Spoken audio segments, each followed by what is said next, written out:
The only thing that's standing between you and the bag is Audacity. So if you're looking for permission to charge your worth, take up space, or even sell confidently, this is your sign. Now let's get into the conversation.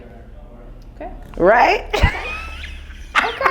I see you. Did that strike a nerve? You're like, if you're waiting for permission, I'm like, it's not coming. It's not coming. It's time is now. This is the sign. You have to choose this.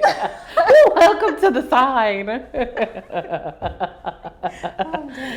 Okay, so let's talk about it. Today we're talking about what it means to have the audacity to show up. The audacity. That makes me feel some type of way. Like, she got the audacity? All of it. I got so much audacity. Okay. The audacity to show up, sell boldly, and to get the bag without feeling that guilt. Listen. Without hesitation and without apology. It's the last one for me. I was just gonna. That's crazy that you said that. One I literally was just about to say that. It's really the apology. Yeah. Like, what am I apologizing for? Really? What are we apologizing? For being valuable? Like, I don't understand.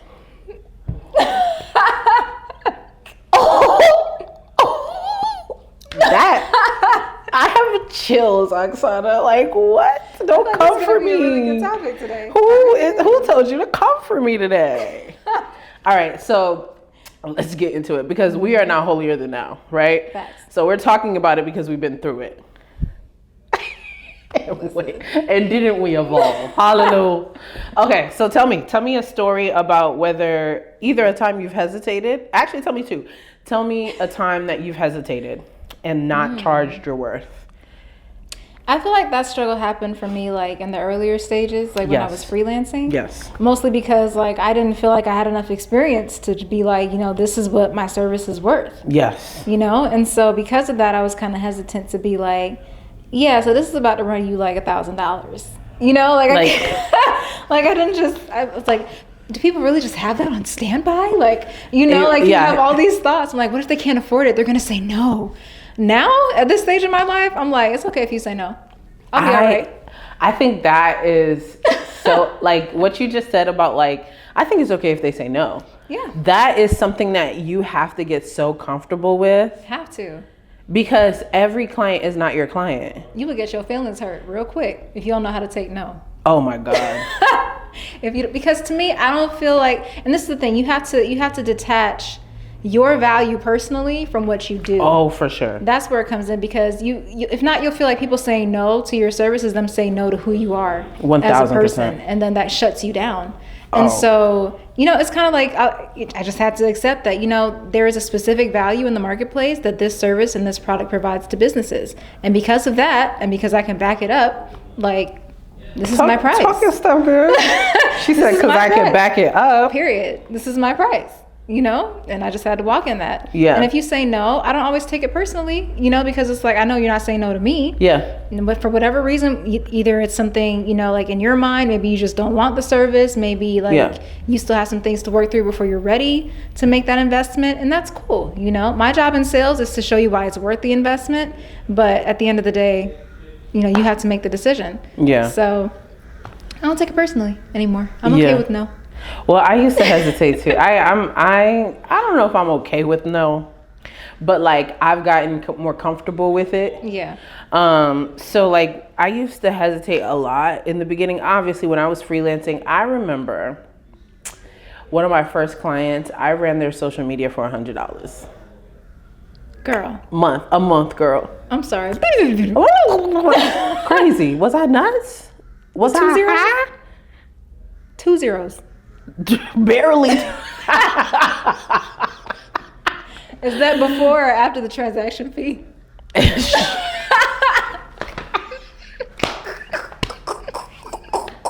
what I'm saying. It was probably like $97.50. Yes, girl. But at the time, to be fair, it was one of my first clients, and a lot of you may or may not know, I don't have my degree in marketing. So when I first started off into marketing, I was a little nervous. Like I didn't want to come off scammy. Right. Like, I didn't want to be like, oh, I could do all of this. Because also, I started in social media when it wasn't a thing. Yeah. Like, social media had just came, like, to where, like, people were managing social media accounts. It wasn't even, social media manager wasn't even a name of a job description, right? Wow. So for me, it was like, I'm kind of introducing people into the concept of like, give me your passwords, give me access to your accounts, let me run your business on social media. And they were just like, huh? What? So yeah, I remember my first couple clients, like $100, maybe $250. It took me a while to get to like $500. And when I got to $500, I thought I was balling. I was like, 500? Easy peasy. Wow. Money. And then I did one government contract and learned. Listen. Okay, so I'm charging pennies, basically. Yeah. So It's like, oh, that was cute. Yeah. Adorable girl. You were doing so adorable. That was cute. But So that's when I first like hesitated, and it took me a while to like actually see my worth and like actually up my price from there. It did take me a while, I can't lie. It was mostly when I started working for agencies and I started to see what they were charging for the services that I was providing for them. Got you. And that's when I was like, oh. But I still didn't think that I would find those customers. Yeah. So, which was also interesting because it still took me a while to get to that pricing as well. So, but tell me a time when you took a bold step. Like, tell me a time when you took the step when you were like, let's see if they buy that. I think once I like actually started my business, like I got a lot bolder. You know, like I had mine, because there are those, you know, like the first year or so where you're getting your feet wet, you're just trying to figure it out. Cool. Once that phase was done and I put in time and I built my portfolio, I was like, listen, I'm charging. Yeah. You know, and so for me, I think once I started the business, it was kind of like, all right, so now this is what it's going to actually cost. And this is what makes sense for me to charge, for me to do websites and to do logos and to do all these other things. So my first like $600 something package for branding was like pretty cool. Yeah. You know, I was just like, oh, look at that. I just made $600 something for putting this together. Yeah. You know, it was great. I was very happy. And I was like, now I just need to keep these coming in. And then as I got better and got more experience and learned how to do the same thing faster and more efficiently, I was like, I could actually be charging more for this. Yeah. You know, and so that's part of the process. Yeah. So for me, it was like actually creating brand packages instead of just doing graphic design and website design, like creating packages, selling those packages, and getting some recurring clients too for like email marketing designs and things like that. So yeah, for me, those were some of those big steps. But that even requires you to have a different customer. Like that was the hard part. Yeah. From like, because even with like, from changing from doing like flyer design to like maybe a one-off logo or whatever to packages and retainers, like that's a different client than the person who just wants a flyer for $100 or whatever the case may be.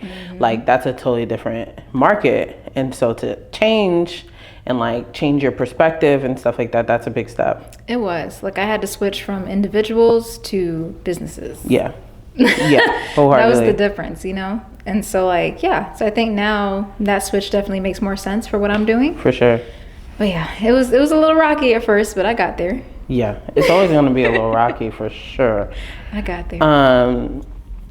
I think that my bold step, so I was in this program called 1K One Day.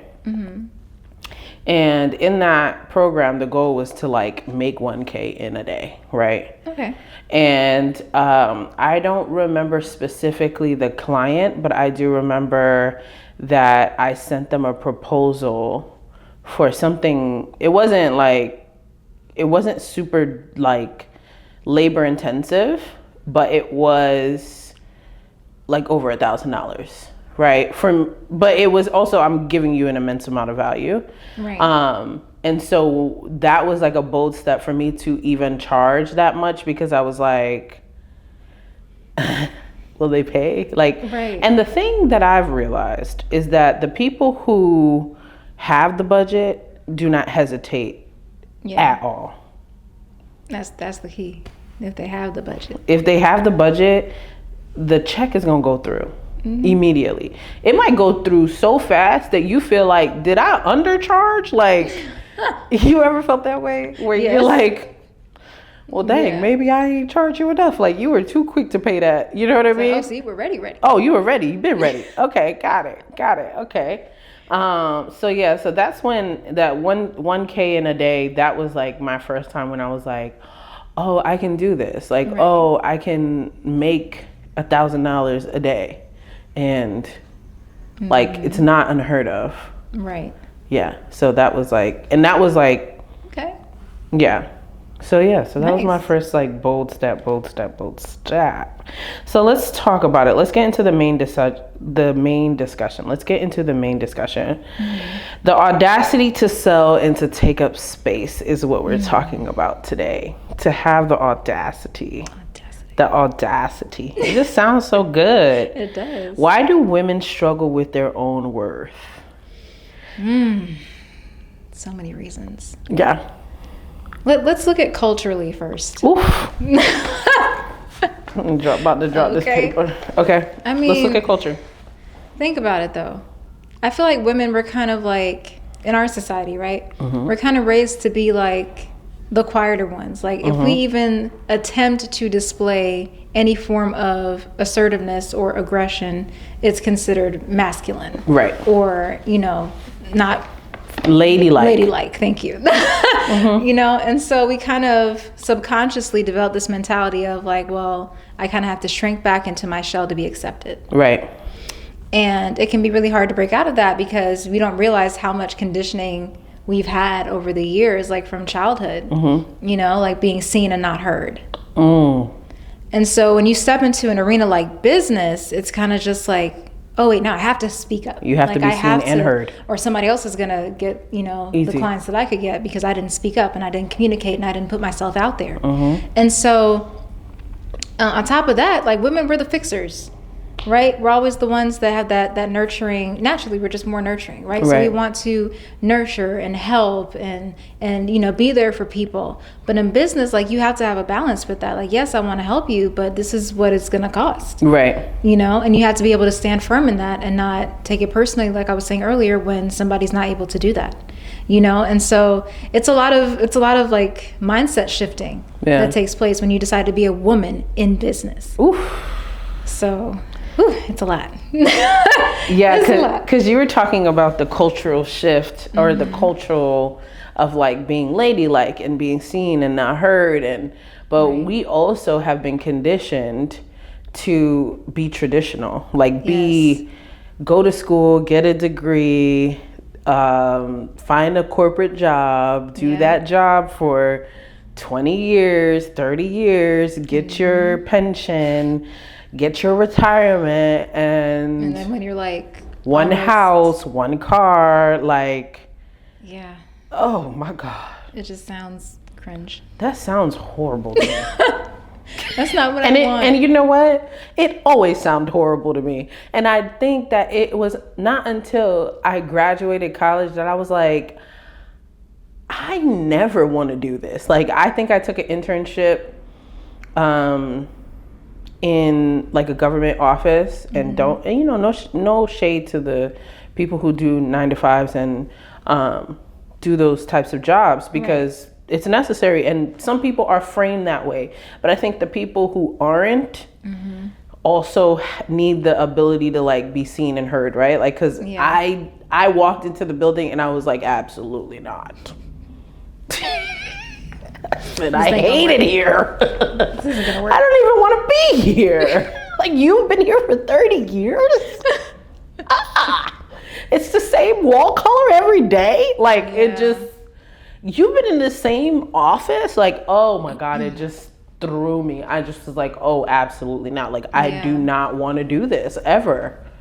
And so, it took that for me to even think of even get the audacity to think of something that's an alternative, right? So I think that breaking out of that cultural norm is even a hurdle in itself. Because, and I think we talked about this in a previous episode, like even when I decided to forget the corporate world, I had so much pushback from my family. So it's not just having the audacity to think different and do different, but it's also having the audacity to stand firm in your decision when everyone around you is telling you that it's horrible. That's so true. and if you've never seen a version of what you're doing be displayed, right? So like if you're a trailblazer or a mover and a shaker, then there's not a version for you to mimic. Yeah. Because you're the one of you're the blueprint. You're making the blueprint as you crack. Like even with you, like you are a blueprint. Like you're a mom, a wife.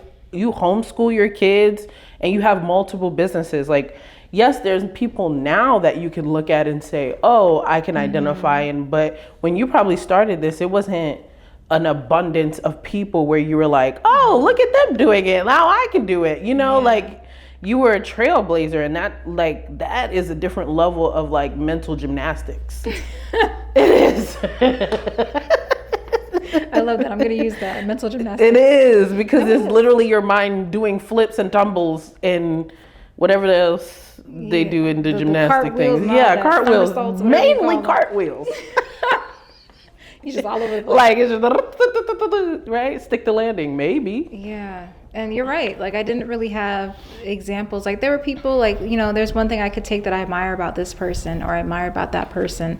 But I really had to figure out like, what do I want my life to look like? Yeah. What do I want to be known for? What do I want to stand for? Right. And once I figured that out, now how do I build a life that accommodates those things? You know? And so for me, that's what I had to figure out. Like, how am I going to build the life that I want? Yeah. And what does that look like? You know? Yeah. So that's the hard part, because there's nobody else that you can look at and be like, okay, well, they did this, let me do that, and let me do that. You know, you have to just figure it out as you go, and it can be a little challenging. A little. Okay. Yeah, no, it is definitely challenging because, like you said, there's nobody to look at and take notes from. You're literally creating it, and you're gonna fail, and then you're gonna realize, oh no, actually, no, I don't want that. Like, you know, and you have the right to change your mind. I think that's the biggest thing that I've realized in this journey is that you have the right to change your mind. Yeah. Like today I may want to be an entrepreneur, and tomorrow I may want to do gymnastics. I probably won't. Well, you know. But yeah, it's okay to evolve and to want different things. And I feel like, especially as an entrepreneur, like I expect that when I'm 40, the things that I want now are going to be different than the things I want then. You know, like right now, I'm in the building stages. You know, I'm trying to build what I want to see. By the time I'm 40, I'm going to be in that passive income. I'm traveling and doing what I want to do. I'm not trying to be in your face. I'm not trying to network. I'm trying to have my team doing, you know, the stuff I don't need to be doing so I can focus on what I need to do. Like I drop into a speaking engagement every now and then. Right. Just blow up, get a bag. One day I'm in Italy, the next day I'm in freaking, I don't know, China. Like Italy to China, girl. Okay. No, seriously. Like I want to travel the world. Like I have a love for immersing myself in other cultures and learning about other cultures. So that's something I'm definitely going to be doing. Yes. Traveling and speaking and teaching. So I know that's in my future, period. But for now, I'm building the things that are going to give me that foundation so I can do what I want to do. I agree. For the rest of my life. Yeah. You know? But what about the point of, and that's beautiful, because I also want to do that. What about how we've also been kind of conditioned to stay humble? Ooh, don't get me started on that humility word. So I think that, because you know what I've noticed with women in particular is when I ask them, why aren't you posting? Or why aren't you speaking about your business? One of the first things they'll say is, well, I don't want people to think that I'm talking about myself too much, or I don't want people to think that I'm doing too much. So you better do too much. Do the most. The most. Yeah. Do the most. You know? Yeah. So it's in our mind that like, oh, I can't do too much. Like I don't I don't want to do too much. You know, like I can't look like I can't look like I'm the Kim Kardashian of the family. But you are. And that's okay. And that is okay. Oh God. Be that. Listen, just be it. Arrive in your Balenciaga. Sorry you didn't. So sorry for you. Cannot with you. I'm just saying. Oh my gosh, but it's true. It's so true. It's so true. Like, take up the space and like. Okay, go ahead. No. My thing about humility is this: like, humility doesn't mean to shrink yourself. And I feel like we're so conditioned to feel like we have to shrink ourselves to be considered humble. Yeah, that's not really humility. That's just you like shrinking to try to be accepted by other people. And the enemy to being successful is acceptance. Okay, so as long as you're willing to shrink yourself to be accepted, you're never going to stand out. You're never going to walk in who you fully are because you're so concerned about fitting in with everybody else and being accepted and liked and received by everybody else. You have to be willing to stand in your truth, point blank, period. And so to me, humility is not shrinking. It's not about hiding, right? It's not about concealing the things that make you great. It's about letting those things shine and speak for you. Right. You know, like you don't have to sit there and brag on yourself, quote unquote, but the way that you show up, the way that you carry yourself, the excellence in which you execute what you do, that's going to speak for you. Yeah. And that's going to go into rooms before you even do. So to me, that's what humility is. Preach on. My 2 cents. Bruh. Were you in your bag or were you in your bag? A little bit. I felt you felt a little bit. You felt it? Because I was over here like, is she gathering me? Because it was your face. I thought we were talking to each other.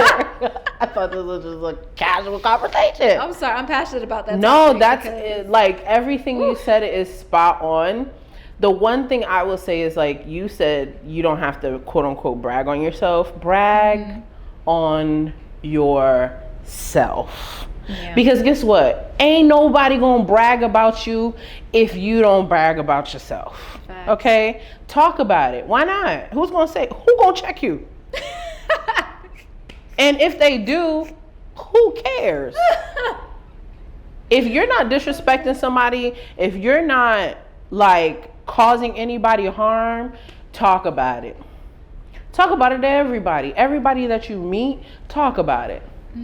Because I just have this, because one thing about men, listen, they gonna talk their talk, okay? They have the audacity. Sometimes we be like, how can you have the audacity? You know what?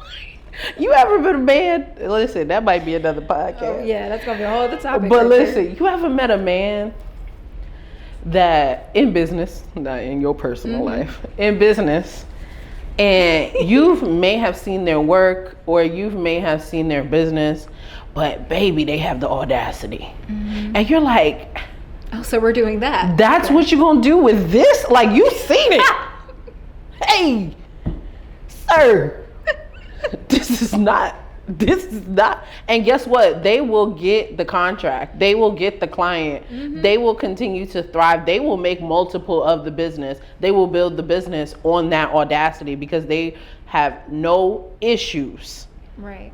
Telling people who they are, dropping their card on the table. Period. They have none. No humbleness about them. Because they understand something that we don't. See, should I say this? I'm going to say it. Yeah. So, say it. I'm going to say it. All right, they always say that confidence is half the battle, right? There's truth to that. So if confidence is the first 50%, what's the other 50%? Audacity.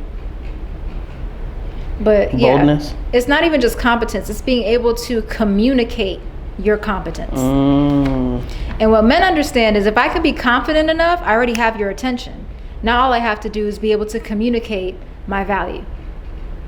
They understand that. And so when they walk into the workplace, they walk into these business environments, they lead with confidence because they already know if I am confident in myself, you're going to be more confident in me, number one. And number two, like I'm showing you that I'm confident, I know what I'm doing. Yeah. And I'm able to communicate that competence to you. Right. And so women, we kind of like inch into these into these spaces, like trying to figure out where we fit in. No, be confident. Right? I have like a whole program based just on this, about how to communicate your competence confidently. Yeah.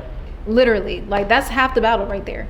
If you're able to just get yourself in the room and learn how to communicate to where people understand the value that you provide and they actually like you. Yeah. You know, like there's a science to it and men understand that. Oh, for sure. For sure. There's definitely a science to it. And I think that sometimes women can feel slightly othered in situation. Yeah. So us being minorities, young, women, Black, like sometimes you go into the room and you are the only one. Yeah. Or sometimes you go into the room and you are not welcomed. Or you feel unwelcomed. But that's a perspective thing though. Yeah. Because like I used to feel like being the only one made me ostracized. Mm-hmm. But when my perspective shifted, it was like, okay, I'm the only one, so I stand out. Yes, ma'am. So take advantage of that. Yeah. I'm like, all y'all looking at me. You're going to so remember me. Yes. Listen, I'm going to make sure I'm the only one in here. Experience. Remember that lady? Yeah. Remember? Yeah, she was the only one here. Yeah. The only Black lady there. That was me. Yeah, that was me. It sure was. I agree. In spaces where I feel like the one and only or the only or one of few, I double down. Right. So Yeah. if you're going to stand out anyway, leave an impression. Yeah. Period. Yeah. It sounds easier. It sounds great. Sometimes it's definitely hard because a lot of us face imposter syndrome. A lot of us face the fear of rejection. So like, how can we overcome that to feel like undercharging or underselling ourselves? And like, I know we talked about like walking in the room with confidence and stuff like that, but when it comes to the sales table now, like how do we get past this imposter syndrome? Because sometimes you just feel like, and I mean, I've experienced imposter syndrome. I think a lot of people have experienced imposter syndrome. One, because like you said, we're the blueprint. We are writing the blueprint. But also, if you have a creative passion, that's not necessarily something that you were educated in, which is my same here. Right. I didn't have a degree in branding. Right. So sometimes you feel like I don't know what I'm talking about, or do I know what I'm doing? Sometimes I'm just like, Sometimes people tell me that, oh my gosh, Bianca, you're amazing. Remember that client consultation we had? And she was like, you're really good at this. And I was like, I guess you might be right. I guess I am. I guess, listen, and is. Thank you for noticing. Thanks, right? And that just made me feel like, okay, yeah. I know what I'm doing. But yeah, like, how do we get it? I do a little 1-2. But how do we get over that to get to the bag? That's the point. Y'all may not like this answer, but I'm gonna keep it real. Okay, I'm just gonna keep it real because I don't. I could say a whole bunch of cute stuff that you want to hear, or I could tell you the truth. So I'm gonna tell you the truth. Okay, the only way to overcome the fear of rejection is to face it. You have to be willing to be rejected a few times. Yeah. So you can sit in that and learn how to deal with it and how to bounce back. Yeah. Any successful salesperson, marketing person, branding person, whatever, right? They will all tell you the same thing if you ask them. They literally had to get used to detaching themselves from the situation and understanding the numbers behind it. I know that for every 10 people that I approach, and it varies for everybody. Yeah. But for every 10 people that I approach, at least one of them is going to be interested. Yeah. At least one. Okay? Law of averages. So once you think of it that way and you remove the need to sell or to get a yes, and you just focus on the value and providing value, it completely changes the dynamic of every single interaction. Yeah, that's true. So if you're more focused on showing up being yourself and communicating the value that you already know you have, people are gonna be like, "Oh, I want some of that." Yeah. Let me. What else do you have to say about that? Yeah. Right. I want to know more. Where can I find you? Where can I look that up? Mm-hmm. You know. And so I feel like once you change that perspective in your mind and detach yourself from the need to get a yes, they start coming naturally. That's true. Otherwise, people feel like you're selling to them, and nobody wants to feel like they're being sold to. Oh no, I hate a salesy person. It's the worst. It's the worst. It really is. It's the worst. Ugh. Okay. So that's Please. my answer for that one. Yeah, I think that's accurate. I think it's very accurate to face the fear in it and be able to be okay with the no. Mm-hmm. You're gonna hear more no's than yeses. Definitely. And that's important to realize in this game.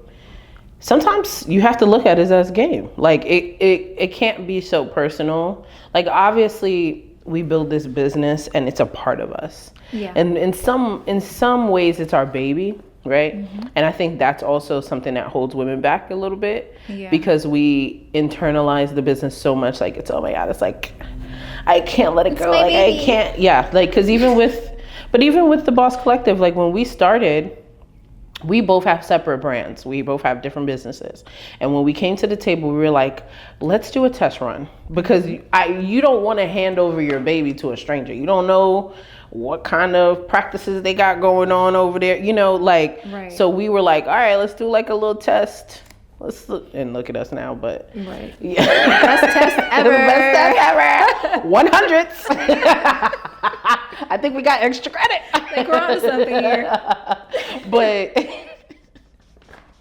it's crazy. Y'all forgive us. Yes, okay. Please, because girl, how did we get here? But yeah, so like sometimes we internalize that business so much that a no feels personal. A no feels like, oh, you don't like me, you don't want me, you don't want this service. And it's not that. It's just that one, they may not have the budget. One, it might not be the time. Yeah. Two, three, so many factors. Yeah, you just may not be aligned. Like mm-hmm. You may not want that person as a client. There's been many no's where I was like, oof, yeah, that would have been a headache. Or like, and you have also the audacity to say no, yeah. Right? There are times when money is just not. It's not enough to deal with it. It's just not enough. Like I have rejected clients before. Oh, for sure, me too. I fired a client.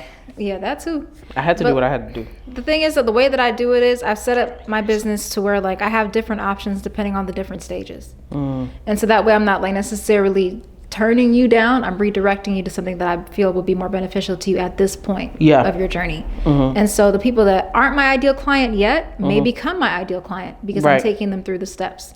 You know, and so that's kind of how I've chose to deal with that because you know I don't like just turning people away like well no I can't help you. Yeah, it's like well you know what, this is what I have in the meantime. You can do this. You know, this is within your budget, within your means. This is something that you can actively do right now at this stage. Yeah, and then later on when you're ready, like I'm here for you, and I'm still that person that was providing value along the way and helping them. You know, so. Yeah, and that's a lot. That has a lot to do with your intake and how you onboard people or how you receive your leads, right? So definitely, it's definitely important. This because we talked about the confidence and we talked about being humble and being okay with the no. But how do you sell without over-explaining and apologizing? How do you sell without over-explaining or apologizing? Well, as far as the apologizing part, for what? Yeah. You know, like. But I mean, I don't. And when I say apologizing, I think I take it as like, you know, like sometimes you'll be talking to somebody and you'll be talking about your products and you'll be like, okay, yeah, like I offer this package, but if you want to do like you'll. I guess it's a part of over-explaining, or you will undermine yourself before you even like you're not able to say like I have this package, it's $10,000. And just leaving it at that. And just quiet. And let some silence. Because there was a sales podcast that I listened to, and I'm like going in a tangent, but there was a sales podcast that I listened to, and it was like, be okay with the silence in between saying your prices and getting a reply. Yeah, that's critical. Yeah. Definitely critical. That's what I think about when I think of like apologizing or. Okay, I see what you mean. Yeah, I think, like number one, like you said, say it and leave it at that. Like give them an opportunity to respond to how they feel about it. Don't just automatically like discredit or undermine yourself.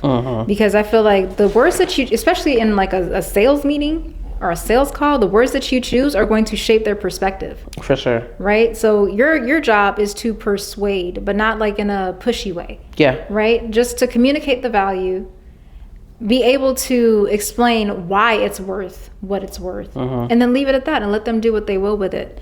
And I think when we get into that point of like trying to over explain and be like, oh well, you should get this because of this and because of this and because of this, it doesn't take all that. Like, yeah, focus on your messaging enough to be able to communicate the value in a clear and concise way. Yeah. And that's where I think a lot of people need to spend more time when it comes to their offers, is like learning how to communicate your messaging and like spend time on the messaging. Yeah. Figure out what you're going to say to these people. Have a script if you need to. Literally in my mind, I was like sales script. You need a sales script. Yeah. And like one of the things that I have a resource too on my website where like it talks about how to respond to sales objections and certain sales objections. Like, it's okay. Like, give them a chance to respond, and based off of what they say, then you can counter if they have any objections. But don't be like, oh, well, but if that's too much, then we can do this, or don't do that. Be like, no, that's the price. And then let them sit in it. Yeah, you heard me. Let them sit in it. One of the things that I will do is, and I don't think that it's undermining, and it might be, you may tell me different, but I will say, keep in mind that our packages are customizable.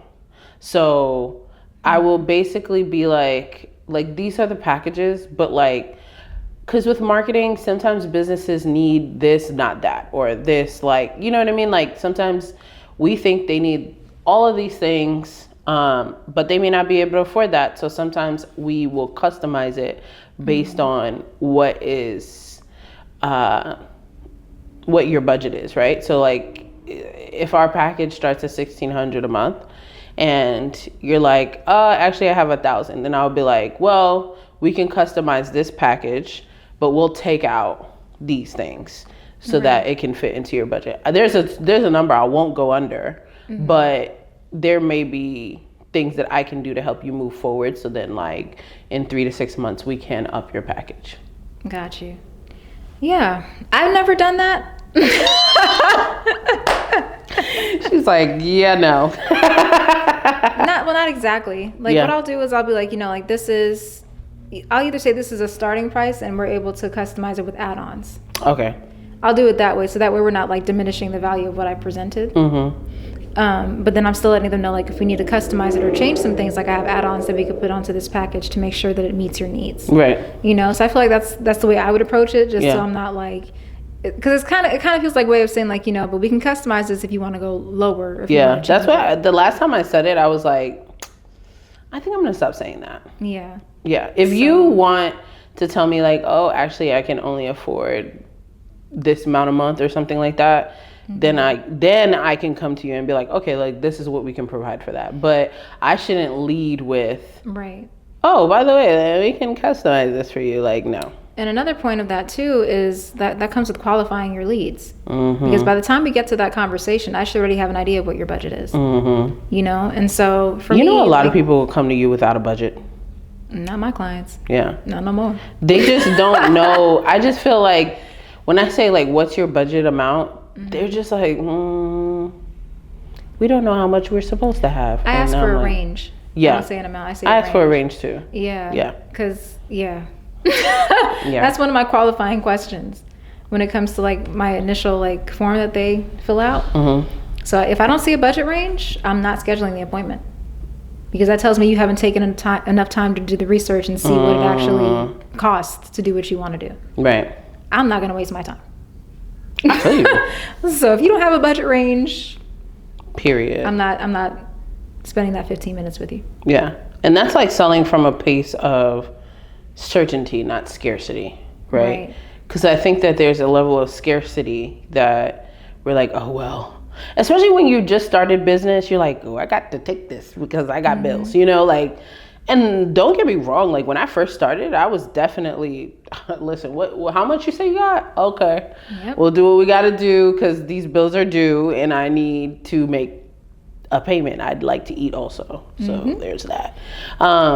So I think that was, definitely operating from a scarcity mindset, as in that another opportunity is not around the corner to actually fulfill the needs that you have. Like once you place those needs on the table, you have to be confident that you will run into or you will meet your ideal client, especially if you're moving and you're actually doing the activities to get in more leads or get in more activity. You have to be confident that you will meet that ideal client. Yeah, definitely.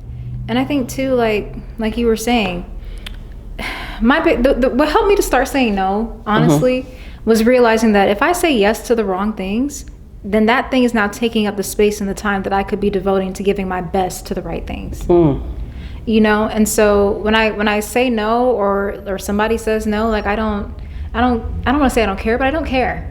But it's not about feeling. That's the key. Yeah. The key is that this is not about feelings. It's not. It's about if it don't make money, it don't make any sense. Period. So yeah. And that's just the law of business, right? So like it's not about whether or not you feel like you hurt somebody's feelings or you are dismissing somebody or you're making them feel some type of way, right? Because it shouldn't be about feelings. It's literally ones and zeros and numbers and dollar signs and words and signatures. That's it. It's not about feeling. So exactly. I totally get what you're saying. Yeah. And just to make sure that my time is not wasted. Yeah. Because I used to have a rule, right? That I don't give more than 15 minutes of my time for free. Yeah. That was my rule. This year, no time. I'm like, listen, I'm not even doing that anymore. Yeah. I have what's called an alignment call. Okay. So that's like the introductory call. And it's $25 for 20 minutes of my time. So if you're not willing to put down $25 to have the important conversation, we don't need to have a conversation. Like that's just where I am right now. Or I think I might steal that. Because I still do a 15-minute conversation. Yeah. And that 15 minutes definitely turns into 30. And it's funny, and this is why you need people around you that like understand your value too. Because I was talking to another friend of mine who's in marketing, and he was just like, Oksana, like you have enough expertise. You're past the discovery call phase now, boo. I'm like, you might be right.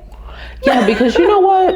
My discovery calls be a mic drop every time. Like in a 5-minute discussion with me, you're getting gems. Facts. Every time.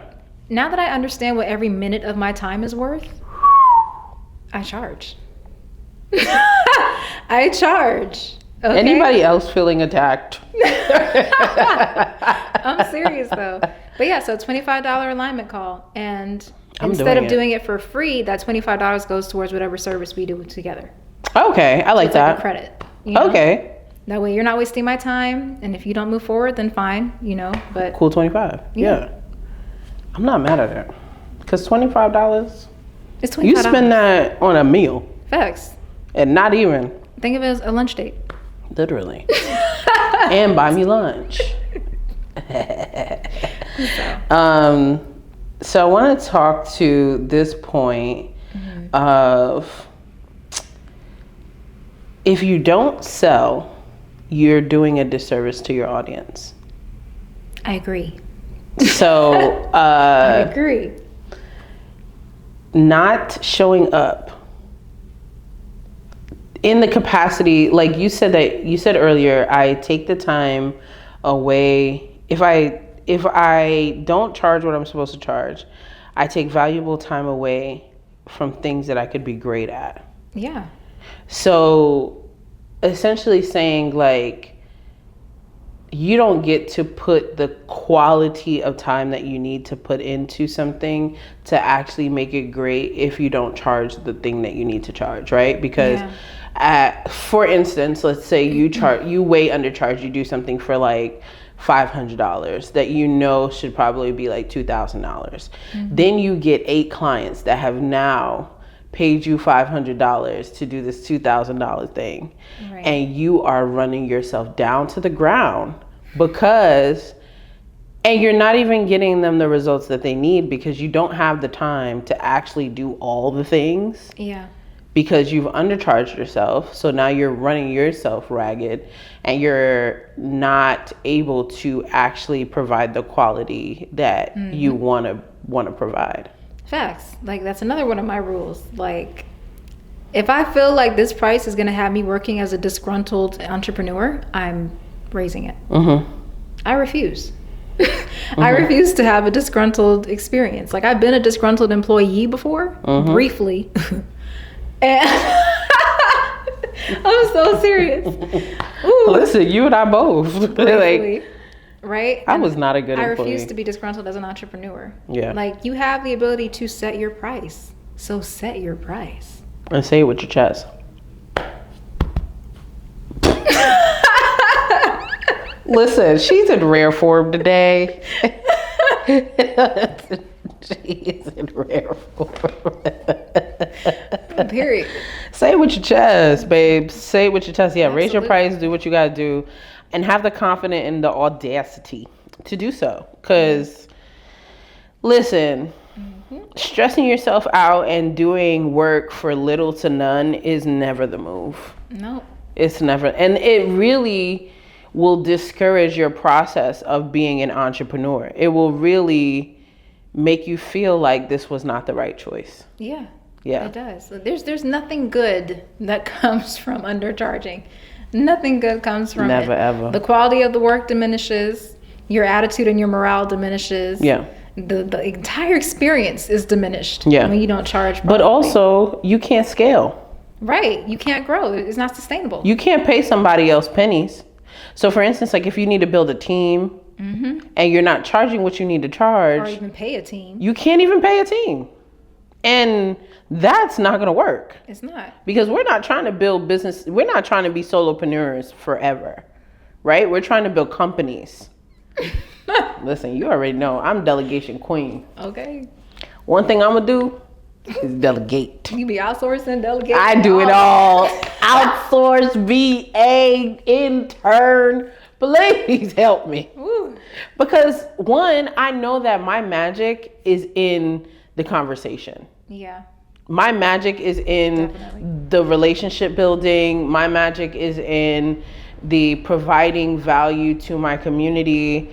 That's where my value lies. I am a system person. I am a strategy person. I am someone that can follow and build organizations. However, I know that my magic is in the conversation. Right. Yeah. So I have to be more aware that like I can't get bogged down with I need to run everything and have my eyes on everything. I have to be confident that I can build the team. And by all means, I built the team because my team,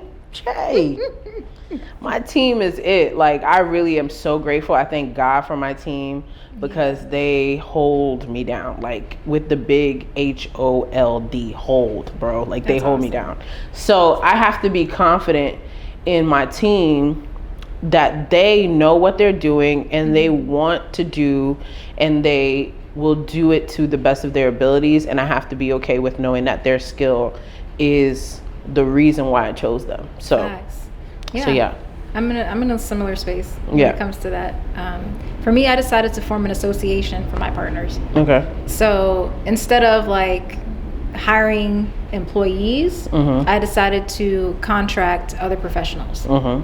And so, now I have an association. It's called the Legacy Association. And so all those partnerships, we came together and we created co-branded packages to showcase both of our businesses. Yeah. You know, and so like when my clients need things in different areas, now I have packages that I can offer them. And I have a partner that's willing to come in and help with things like financing, social media, all these other different things. So, you know, it helps. Oh, for sure. It helps. Not only does it help, it's just necessary. Definitely. It's necessary. I wasn't going to do all that. Listen, who? Me? So now I get to do what my magic Barely want to do my own stuff. I facilitate. I help you to get clarity and to see what makes you special and what makes you stand out. And when I need to dive in, I'll dive in. Yeah.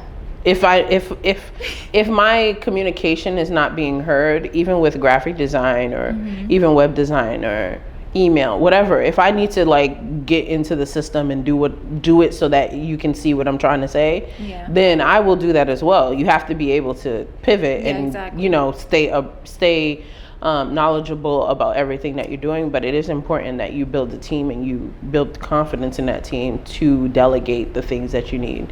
Absolutely. So as we're like wrapping this up, I want to talk about tools. Okay.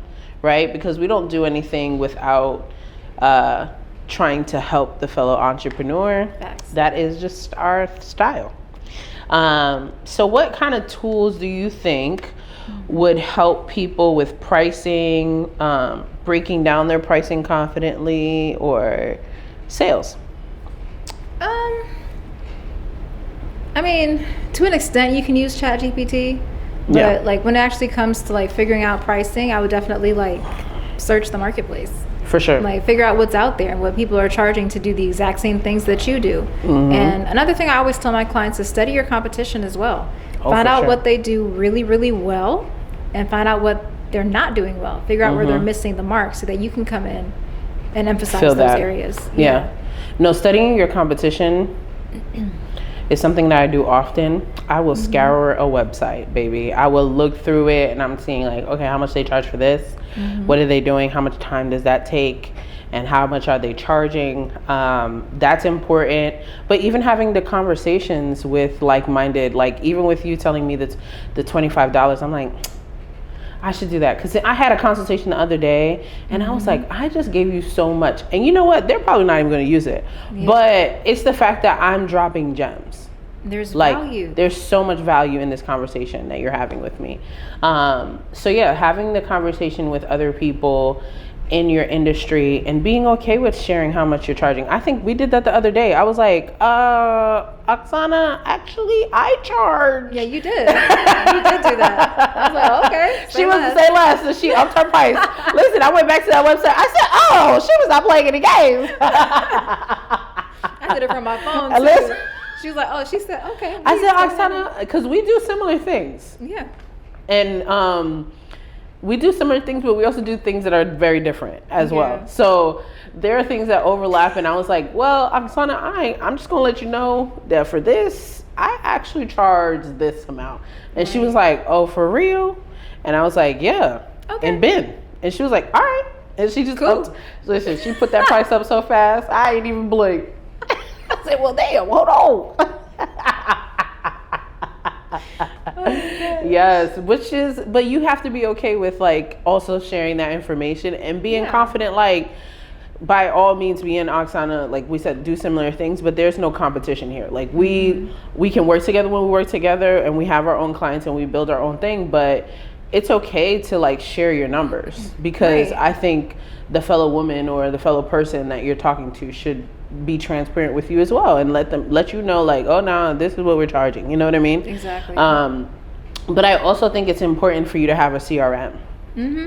Like for sales, mandatory. It's mandatory. Like I have two. I'm trying to figure out how to integrate both of them to each other. They get costly, but I have Dubsado and I love Dubsado. I've been with Dubsado for years, and I know what's her name. Her name is Ellie Virtual, but her name Linda. Linda is like well versed in Dubsado. Shout out to Linda. Okay, hey Linda. Hey Linda.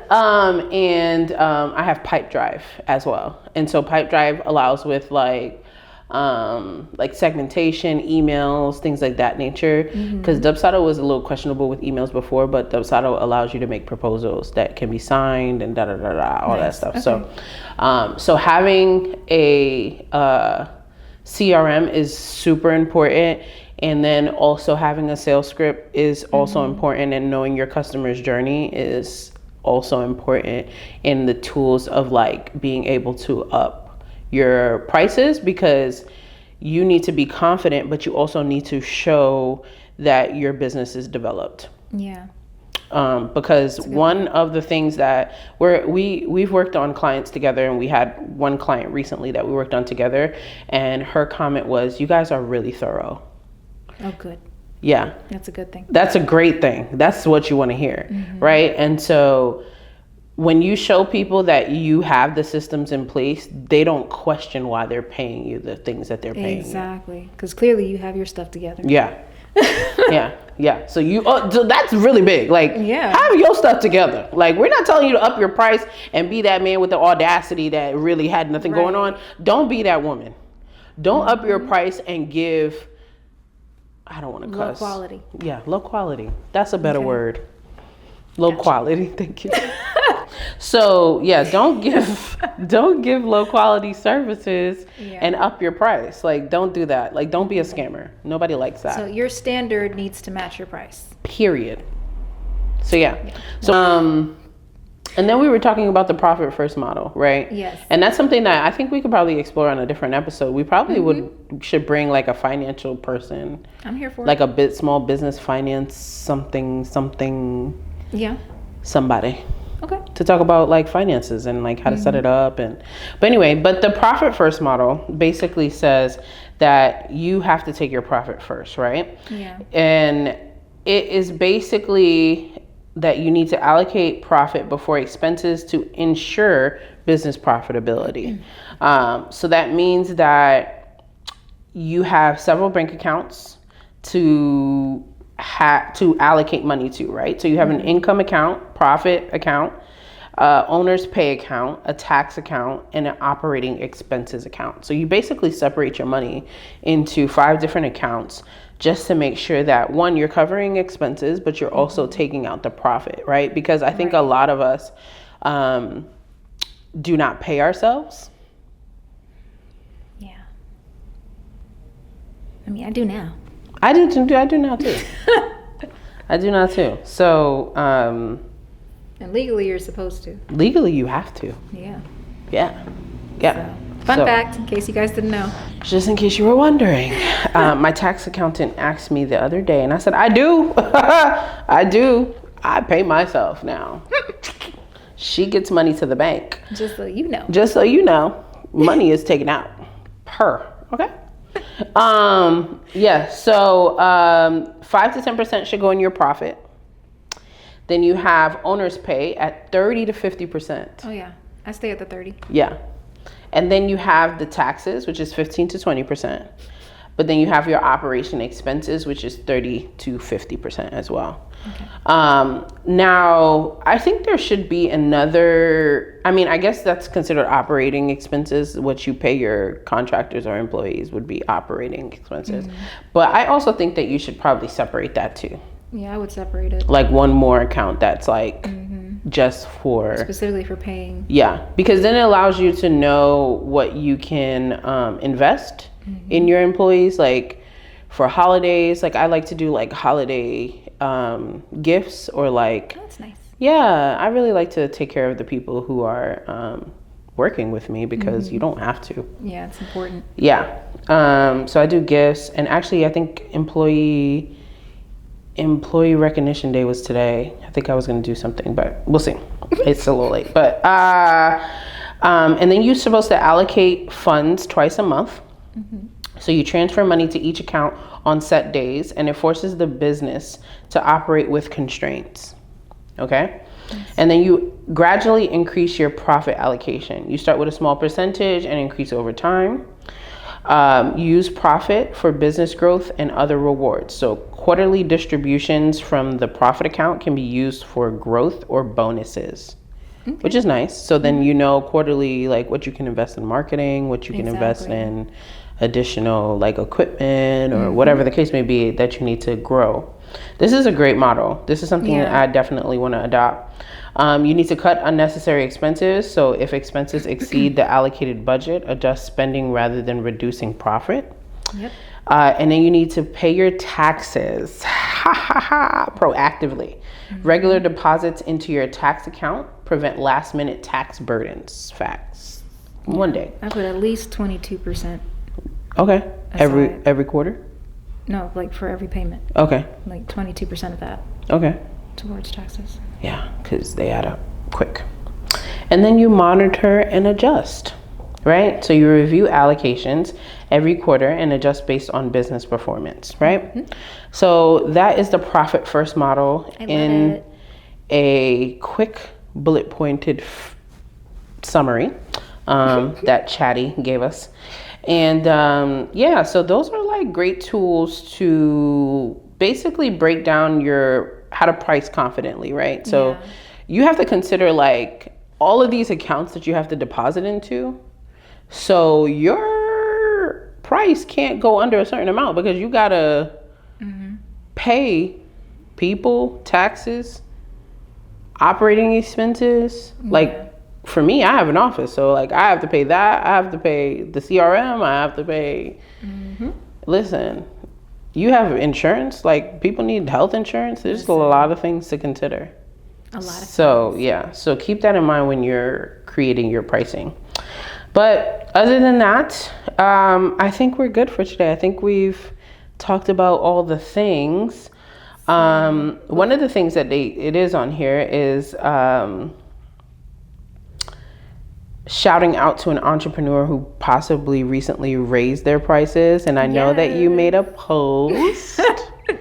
You see what I did there, right? Yeah, I did. I saw it because I was like, wait, this is very detailed. And I didn't see, I saw the post before I saw this. And so I was like, she's doing something. I know who my partner is. It's like when you have a business partner, you're in a relationship with this person. Like literally, you start to realize, okay, I know what she's doing. You know, so it's like, what is Oksana doing over there? I already knew. I said it's too similar to what we're talking about today. I know she's up to something. So tell me, who are we shouting out today? Who has recently raised their prices, landing an offer, or made a bold move? So there were a couple people. So first off, we're going to shout out Brandy Oliver, who raised her prices for her tax services, as you should. Nice. Yeah. Okay, because charge what you need to charge. Because you have to look at all of that stuff and people are unorganized. Yeah. So kudos to you. Shout out to you, Brandy. We support you in this decision. Yes. And we're here for it. And then there was Mykesha. Okay. There might be more since I checked, so I don't know. Yeah, let me see. But yeah, definitely Mykesha said she raised her prices recently. So shout out to you. Shout out to Mykesha. We definitely support you and encourage you to keep it up. You've been doing great. Love what I'm seeing. Yes. And let's see if there's anybody else in the community that commented. Oh, as Bianca said, I raised my prices. She did. She did. I raised one of my prices. I sure did. You did, baby. She was not playing either. She didn't even think about it. I came to play no game.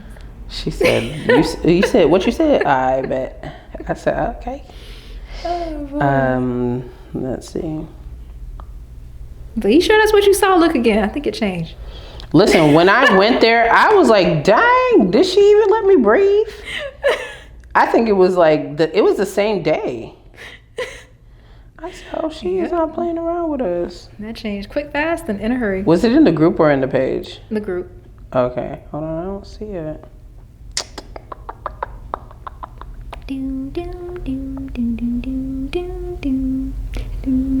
Yeah, it's not showing. Recent activity. Okay, here we go. All right, we have Brandy Oliver, which we said already. We have Sean Powell. She said she's upped her price. Okay, Sean, we're proud of you. Yes. And then Mykesha, like you said. Yeah, so Sean, Mykesha, and Brandy, they have upped their prices. And I haven't landed a deal or made a bold. Well, I did make a bold move. I submitted to a pretty hefty contract yesterday, actually. So fingers crossed. Praise to God. You got it. Period. Listen, that'll be great. It'll be delightful. So, so let's go ahead and close this out and takeaway tips. The final takeaway. So what is your biggest takeaway from this episode today? My biggest takeaway tip for you guys is don't be afraid to set the tone. Like we mentioned earlier how I did the $25 alignment call. I did that to set the tone that my time is valuable. Right? And so you have to decide what kind of entrepreneur you want to be. Do you want to be the entrepreneur that, lowers your prices for people? Or do you want to be the one that people are willing to save up to work with because you're just that great? So I decided to be the second one.